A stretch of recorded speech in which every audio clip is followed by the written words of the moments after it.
Good evening, welcome to Summit Point for round 7, 8 and 9 of the British Touring Car Championship here on BSR TV. Quick intro for you before we get going.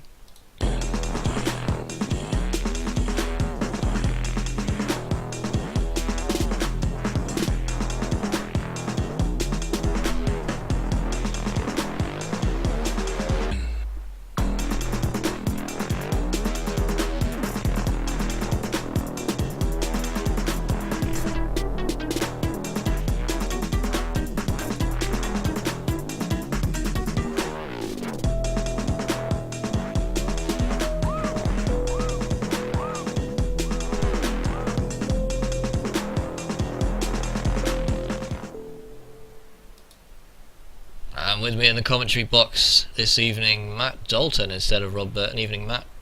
Evening, Chris. Delighted to be here for 7, 8 and 9. Summit Point is a challenging circuit, and it's going to be one on which some drivers struggle, especially into turn 1. How do you think that one's going to go down? Yeah, it's going to be interesting. It's a very tight, twisty, narrow track, so it should sort some racing out and should make things very interesting.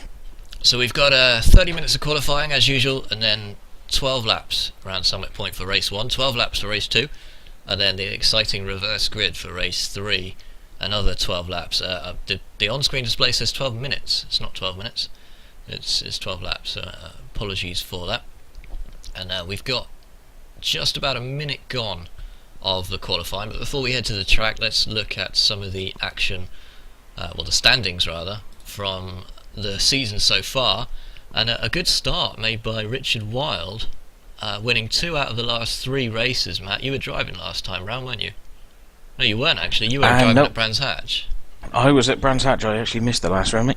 So Brands Hatch was really Stelian Chepelevski's. He took 2 out of the 3 wins there and second place in the third race. And then Richard Wilde came through last time at Lime Rock Park to take 2 wins. And believe it was it a second or a third, I'm not too sure, but he's now 20 points clear at the championship, the lead of the championship, and Andreas Katz was a surprising second really, because Chepelevski really didn't score very well last time out at Lime Rock Park. Julian Janowski, a surprise 4th, but a very solid driver. Simon Field and Dan Hunt, no surprises there, they share 5th place. Season 2's champion Ellis Stevens for eBay Motors is 7th. David Burnett as well, doing very well for Pertec Racing, who didn't have a good season last season, but Burnett new this season in 8th. Terry is 9th for Bianco, the new team, but he's a runner-up last season. And Robert Fagg rounds out the top 10 there. Any favourites for Summit Point based on what you've seen so far? I think you'd have to look at Julian Janowski and Simon Field as usual. They're usually the 2 guys that the field. And of course Chepelevski did nothing but impress us, even overtaking Andreas Katz at Brands Hatch, but then had a bit of a wobble at Lime Rock Park and didn't really score. Well, I don't think he scored any points at all. So his point score is unchanged since Brands Hatch, but potential to come back strongly this time? Yeah, there's always that chance. Lime Rock is a very difficult track as well. It's similar to Summit Point in a lot of ways. It's another tight, twisty, technical circuit, so it's possible that the nature of the track may lead to similar results, but we'll have to keep an eye on it and see.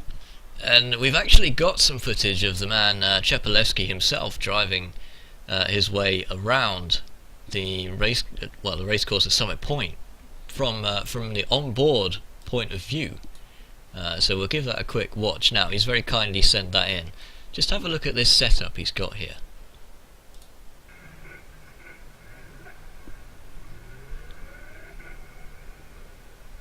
As you can see, it's actually a helmet cam that he's wearing here, Matt, and he's got the Fanatec BMW wheel on there and a GoPro sequential shift, which is interestingly placed on the right side, considering he is based in the UK as far as I know. Triple monitor setup as well.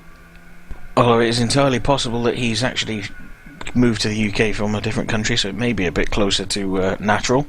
Of course, yeah, and also, if you're going for true realism, then the shifter in this car is on the right-hand side, and that may affect his decision as well.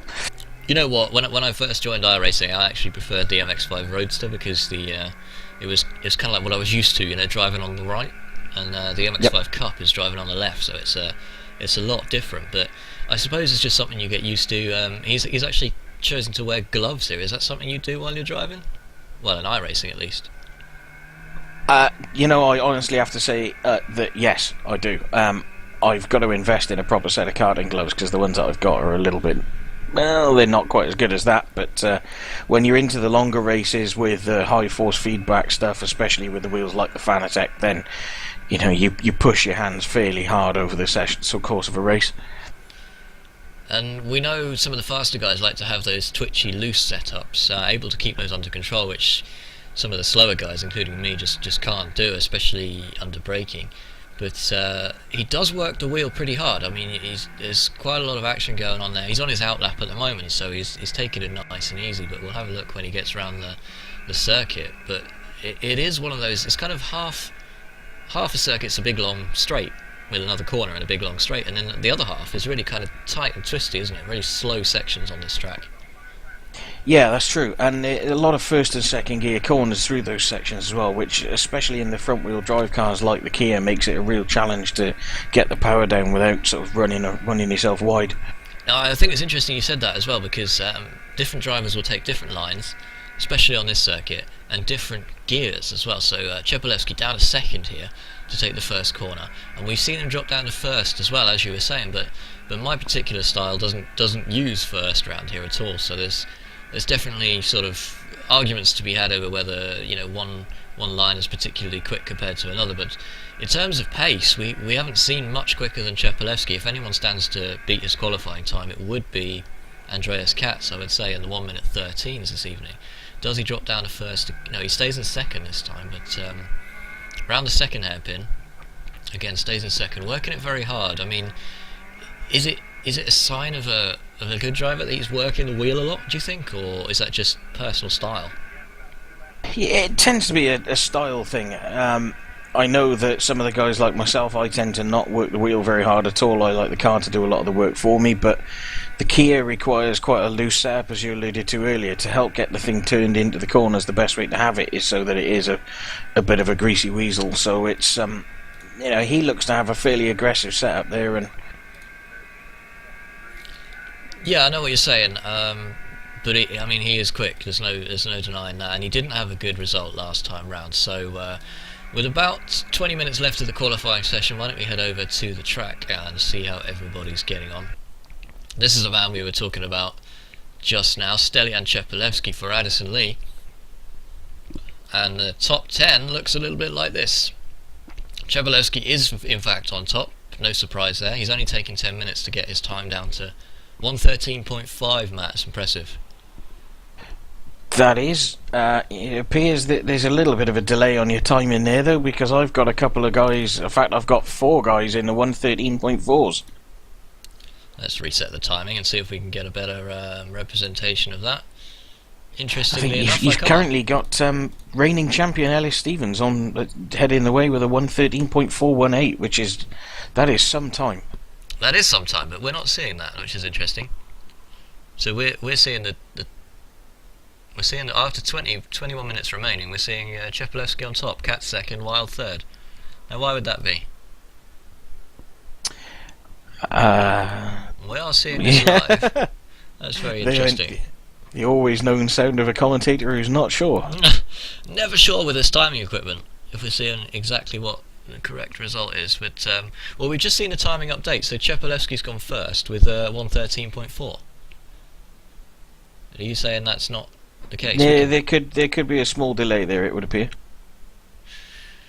Tell you what we'll do. We'll reload the timing software and we'll see what happens.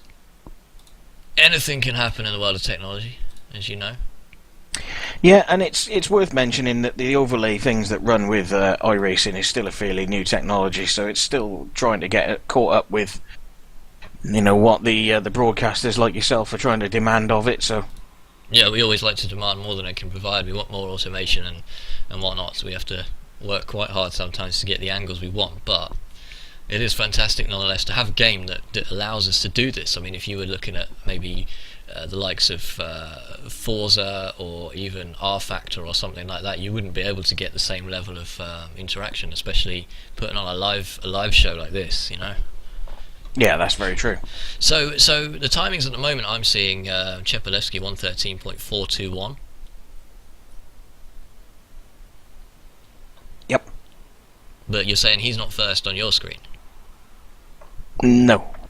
So I haven't even got it. I've got Stellion's best lap as a 113.486. That's interesting, and you're definitely not running behind the time at all. Not that I'm aware of. Wow, that's definitely rather peculiar. But I'll tell you what really I'm going to do sure here is I'm going to back out of the session and I'm going to rejoin it. Let's assume the overlays are correct for now. Yep. Chepolewski in the lead, 113.421. Cat second. He's a familiar face in second place. Richard Wilde is in third. Fletcher with an impressive 113.79. So very impressive. And Field is fourth. Fag is in fifth. Burnett sixth. Sorry, Field is fifth. Fag is seventh.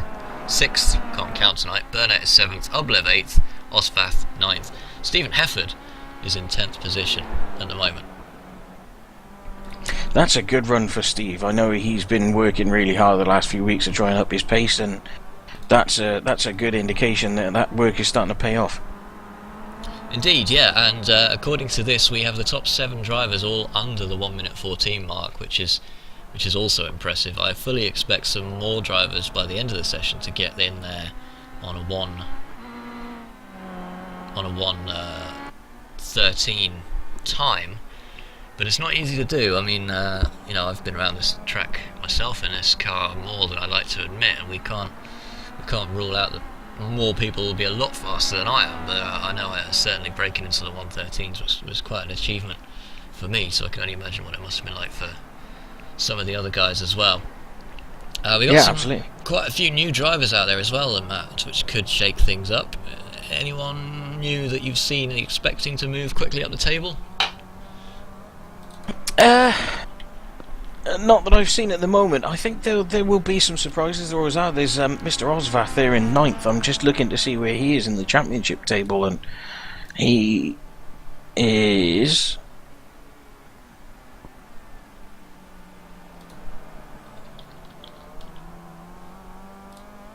He's in the, I think it looks like 18th place, so he's, or 16th, sorry, so he's clearly run before. He's a new one for me. So Osvath was in Lime Rock Park and Brands Hatch, doing very well, in fact, at Brands Hatch, and then not so well at Lime Rock, but he didn't really, well, he did alright at Lime Rock, to be fair, in one of the rounds at least, but yeah, he's not really a front runner, but he's just high enough in the rankings that you think, hang on, he might shake something up before the end of the season. This chap, Aaron Mullen, is new this week, so welcome to him into the championship. Addison Lee Racing.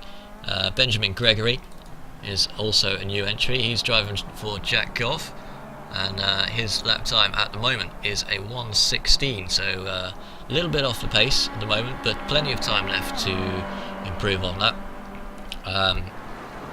We also have this week a new team, well, a couple of new teams. So we've got the returning Martin Johnson, who's actually representing Team CQR's first outing, but not Martin Johnson's. He's transferred from, I forget which team it was last week, actually. Do you remember? Couldn't tell you, mate.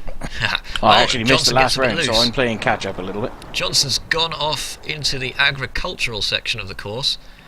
Maybe he fancied a quick snack or picnic, but he'll be starting out a new lap all over again. Never mind. He's representing the green Team CQR as well. And according to this, I've got 36 drivers in this session. What are you showing? Yeah, that's the same. Yep. And Chepolewski's still at the top, according to this. That's entirely possible. I can tell you what the issue is, that when you're actually watching in the session, you can't see the times from qualifying. The only way you can see the times from qualifying would be if you run in the software, so that explains how I'm getting a different set to yourself. I see what you're saying. So Chepelevsky takes pole at the moment, halfway through the qualifying session, and I mean, Katz is only two tenths off that time, but 1:13.4.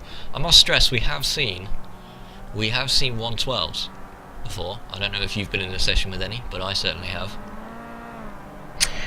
A 1:12 around here would be a very good lap. I mean, that would be really tough to beat. I mean, this is the kind of track where 2 tenths here is, 4 or 5 tenths in other places.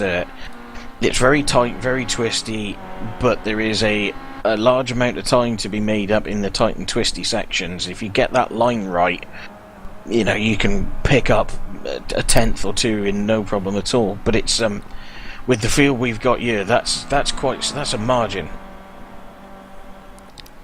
No real changes at the top, but one notable absence this evening is Koba Lopez, who is not in the session at the moment. We're not sure if he might be entering or not, but Koba Lopez is definitely absent. So he's not, after dominating the second half of last season. Lopez has been off to a shaky start as well, not really scoring very well in any of the previous rounds and not featuring in the top 10 so far, which is unusual, you got to say. Yeah, I mean, he's clearly one of those guys who has a massive amount of pace. He's always quick. He's always at the head of the field. He just this year seems to he's got himself caught between a little bit of bad luck and putting himself in the wrong place at the wrong time. And sometimes you get runs like that in racing, and it's not all smooth sailing. You have to take the bad with the smooth. But he's maybe decided to take a little bit of time out and get his head in the right place, and hopefully he'll be back before too long.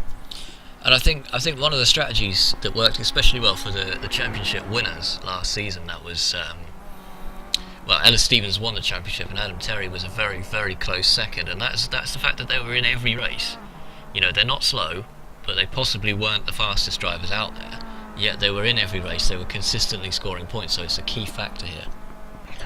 Yeah, I mean, this is what they always say, isn't it? You have to finish race to win to get the points, and the better you do that, the better chance you stand at the end. And Ellis is one of those guys, particularly, who is very good at putting in a solid set of results week after week. He keeps his nose clean, stays out of trouble, doesn't get involved in too many of the little incidents which some others can get caught up in, and he will always be there or thereabout.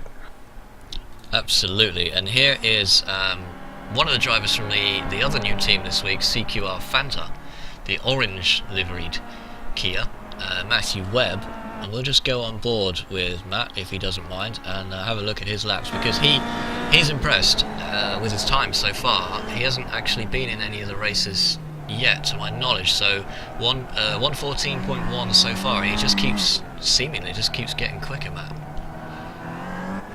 Yeah, 1:14 is a good lap. He's pushing around as well. That's another new guy who seems to be making a bit of an impact.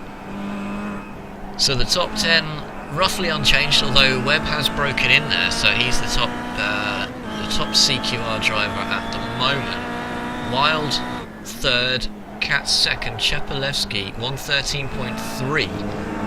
Matt, so that's an even better lap than he had before. Yeah, that's a good lap.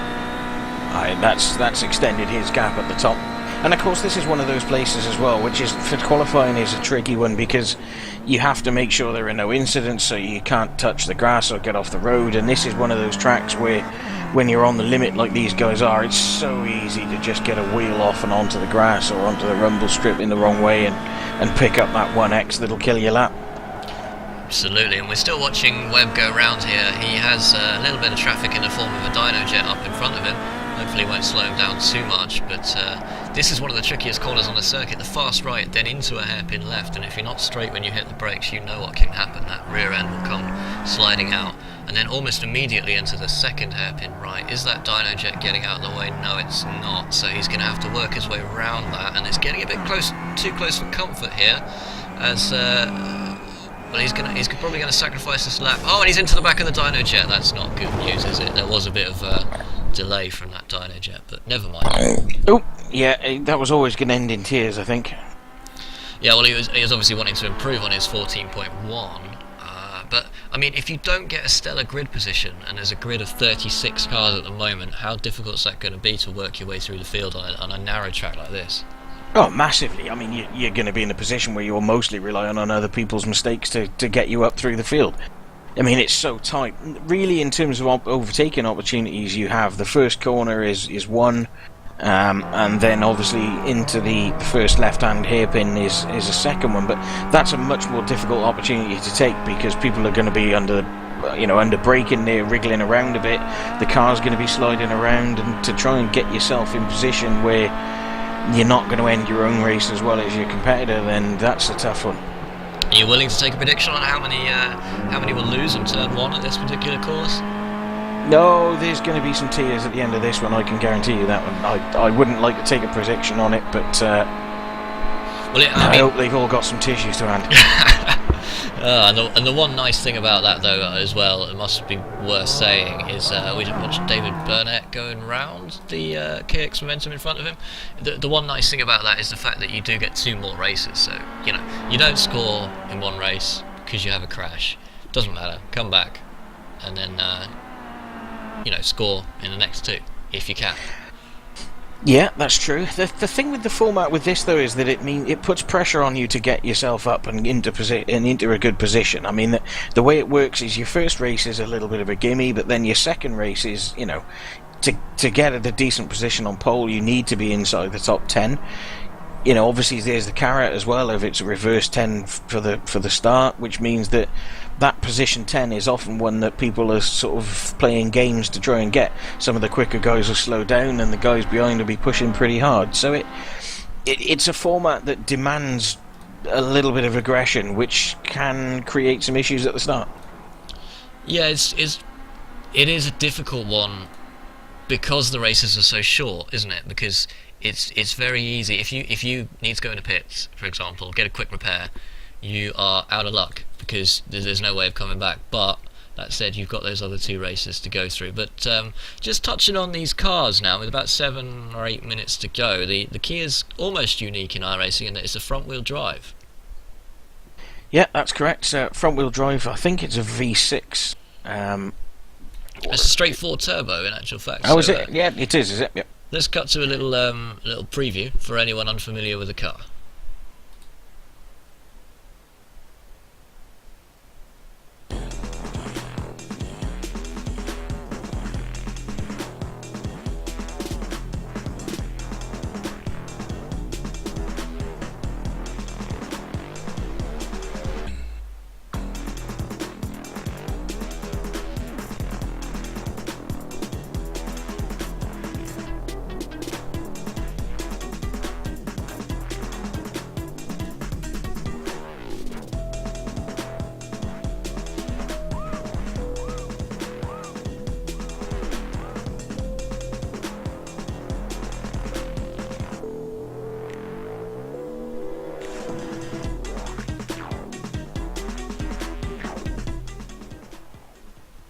And that is the Kia Optima, which isn't actually in the British Touring Car Championship, and isn't in the World Touring Car Championship, and isn't widely used, correct me if I'm wrong, amongst many of the Touring Car Championships out there at the moment, but is the closest thing in iRacing at the moment.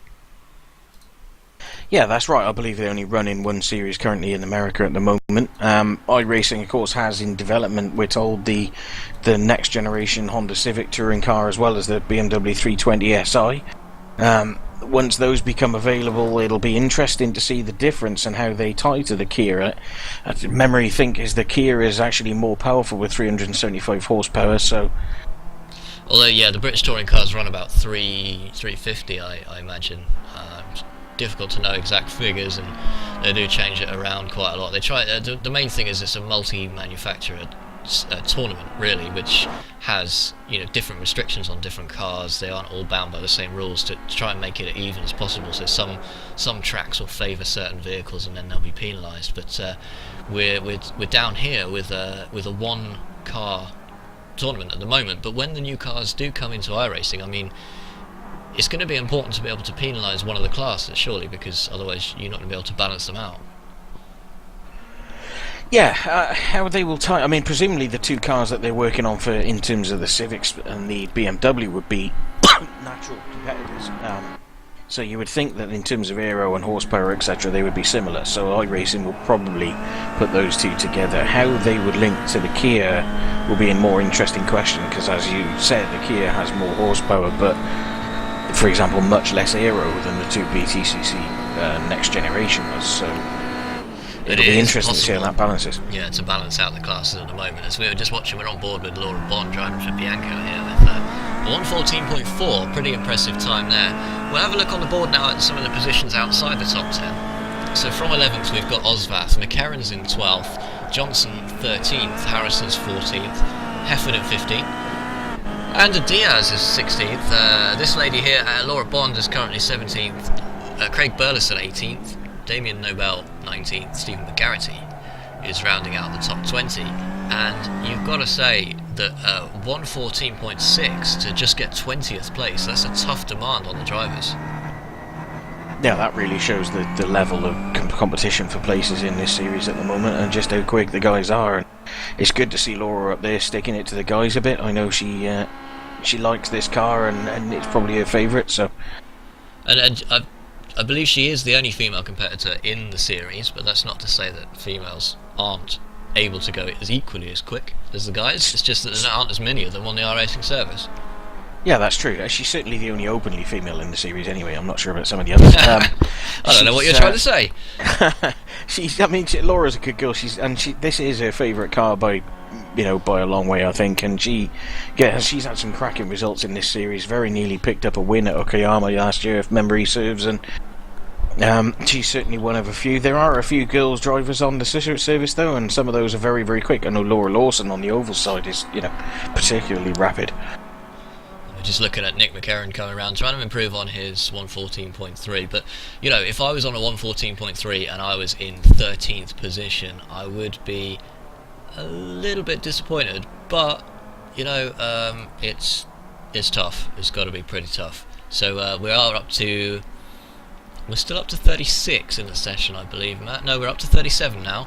So the grid holds 39. So there is room for some people to join, but it might be that we're not going to see the full grid this evening. But 37 is more than enough, I would say, with 2.5 minutes to go.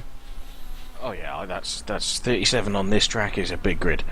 I'm still hoping that Mr. Burton will make an appearance. I know that Rob has been really desperate to do this race all week, so. And Mr. Burton would be our first representation of Team BSR TV out on the circuit. We have entered our own team, but as it happens, most of us are in the commentary box when the action's going on, so we're not actually able to take part. If he makes it, he makes it. But otherwise, he won't. So we've got 2 minutes to go. Chepolewski has refined his time again to a 1:13.2. And look at that, Matt. Richard Wilde takes second place with a about 3/10 back. So pushing Cats down to third place. Yeah, Richard seems to have found a real vein form in the last couple of weeks. He was phenomenal last week. So he's going to be a real challenge. And I know Richard is not afraid of putting the car up the inside either, so he's not going to sit for second, at all.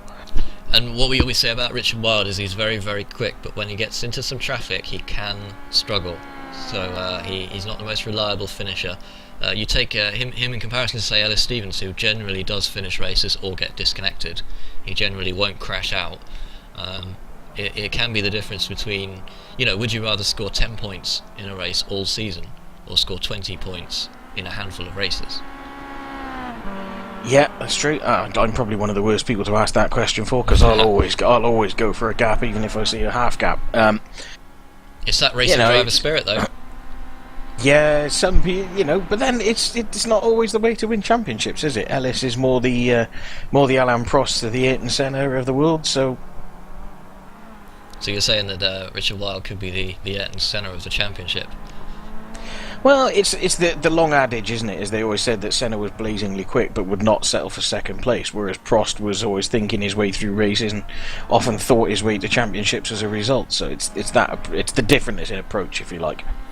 Just coming down the back straight now, Andreas Katz is on a 1:13.6, but he's still about 0.08 behind his nearest rival, 0.12 in fact, behind Richard Wilde. So let's see what he does as he comes over the line. He won't beat it this time, but that's a damn quick lap anyway. So 1:13.7 And we're just going to go back to Benjamin Gregory now, the new entry for Jack Goff, who's on a 116 at the moment. Puts him down in 35th place, near the grid. But, we must stress for this competition, it's not all about raw speed. It's about taking part, about having a good time, about going around the circuit, learning the car, learning the tracks, just interacting with people, having a regular Thursday thing to do. And it still can be fun. Some of the midfield battles are some of the most fun I've ever had, I think, on the service. Yeah, that's absolutely the truth. And I think with a team name like Jack Goff, he's quite clearly having a bit of a laugh, isn't he? So he's obviously enjoying himself. Yeah. So that's the end of the qualifying session, but the drivers will be able to round out the last few laps. Ander Diaz just coming round. He's currently in 18th. Whoa!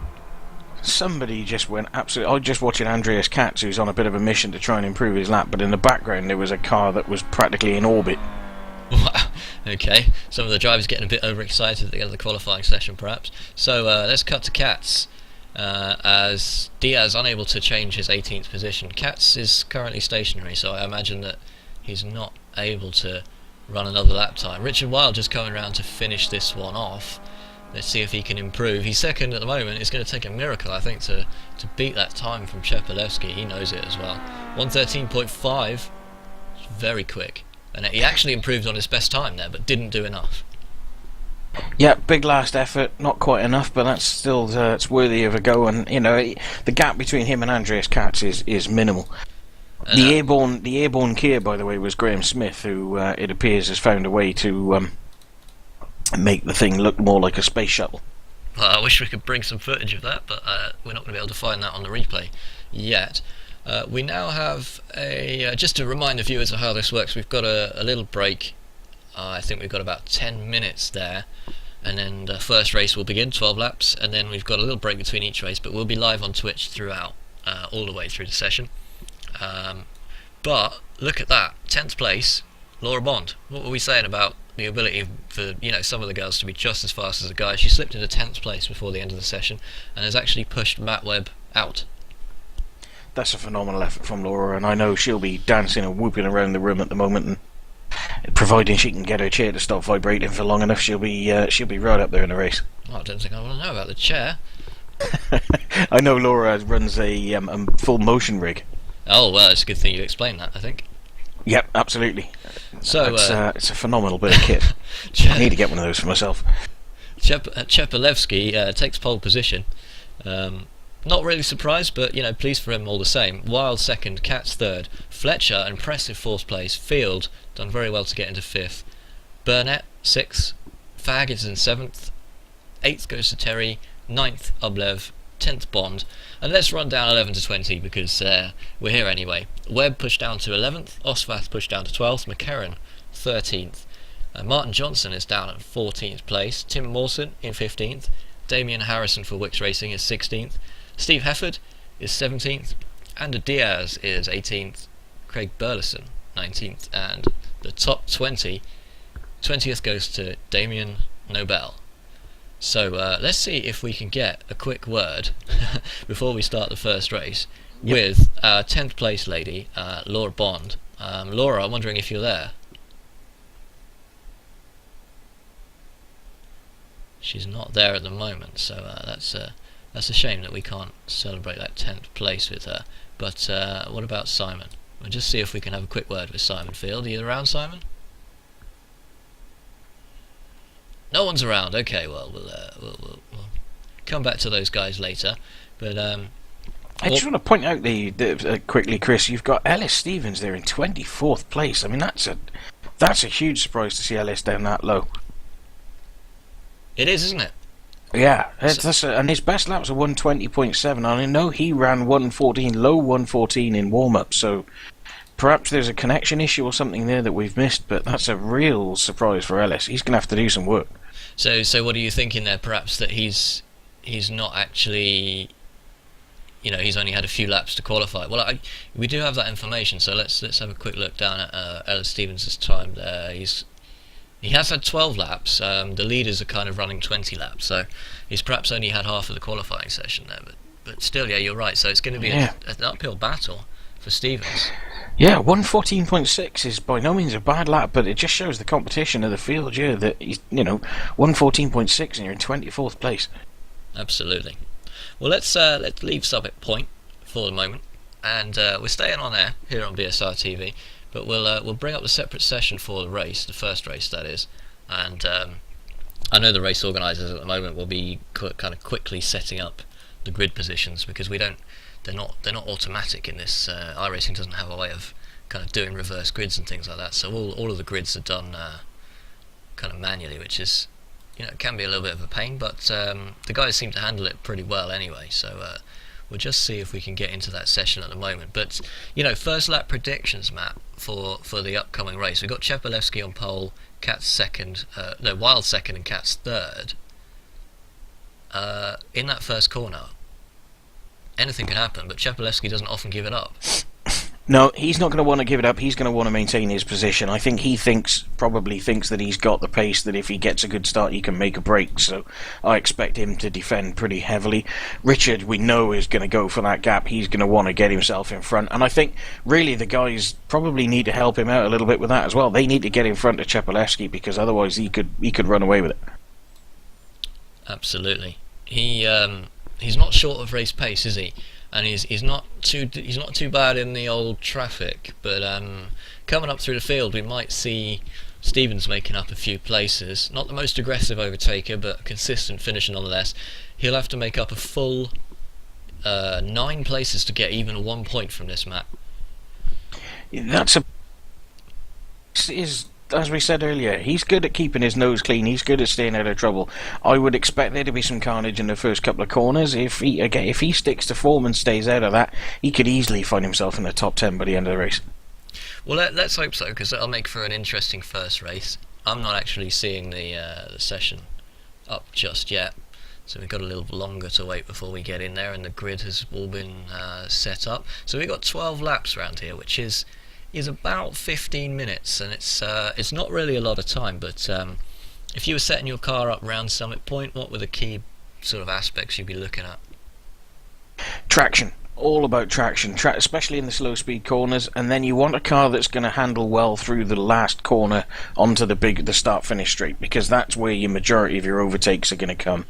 Difficult to overtake in the twisty section. Yeah, it is. It's massively difficult, but again, it's all about staying close enough to the car in front of you through that last kink. So you need a car that's going to be able to grip and going to be able to drive out of the corners. And while we've got the chance, just before that session comes up, we are bringing you the Skip Barber series, which is new to BSR TV. It's going to be a regular feature on a Monday from 8:30 UK time. I'll let you figure out what the equivalent is wherever you are, but here's some highlights from last round at Suzuka to get you in the mood.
So, you done much racing in the skip yourself, Matt? I'll be honest, mate. I find it horrible. I cannot get on with that car at all. So open wheel racer, obviously rear wheel drive, cut down from the super powered open wheel racers. A good way of learning as well. But definitely one to watch. I mean, the top guys in that season are very, very quick. You can see that the last one was run by Simon Hulbert by a full 17 seconds. Yeah, the Skippy is always going to be one of the strongest cars in terms of fields and racing on iRacing. It's a massively well contested series, and it's a phenomenal car for entry into the more difficult cars later on. I mean, I say I don't get on with it personally, but it is by far the most popular car on the service, and some of the guys in the UK and I series are amongst the quickest guys in the world in that series, and it shows. And I'm not seeing the session up yet, so we're still not able to get you any coverage live from the track as the drivers get going. Final grid positions for race 1, but hopefully shouldn't be too long now. Race 1 normally starts about 8:45 in the UK, which is about 4 minutes from now. I've got the little box saying league session ineligible, which usually means it's about to launch. Well, that's good news. We got a question from the Twitch chat. Any questions, comments, general discussion or anything like that, you're welcome to put it in the chat, which is on the right hand side of your Twitch TV if you're watching it on the computer. If you're watching on something else, I'm not really sure if you can access the chat or how, but I'm sure you'll figure it out, you clever beans. So the question is, what's the league called? The league for the Skip Barber is called the UK and I Skip Barber Series, and that is currently limited to UK and Ireland club members, but you never know, that might change in the future if it takes off. And thanks to Rich Goodwin, by the way, for providing the footage from last week. We didn't cover it live, so we weren't able to get any highlight reels or anything like that, but he was good enough to send over some footage, which is why you mainly saw Rich Goodwin driving around. Rich is someone you're quite familiar with, Matt. Yeah, I know Rich. He's one of the more prominent guys in the forum, and he's another one who's on a real run of form on the road side of things at the minute. And one of the events that you organised, in fact, Mountain Thunder GT, which we covered here on BSR TV, he ended up doing fairly well in that. Yeah, beat me as well in that one. So I'm still not sure I'm talking to him for that one, but I'll let him off. I'll get him back. Don't worry. I'm sure you will. We're just about to launch this session now. So race 2 from Summit Point. Well, sorry, race 1 from Summit Point. We haven't had one yet, have we? Which is going to be round 7 of the iRacing British Touring Car Championship. It's coming up in a moment. Now, if you watch it live, we're just going to reintroduce the stream for anyone watching on YouTube. Gives us a better production.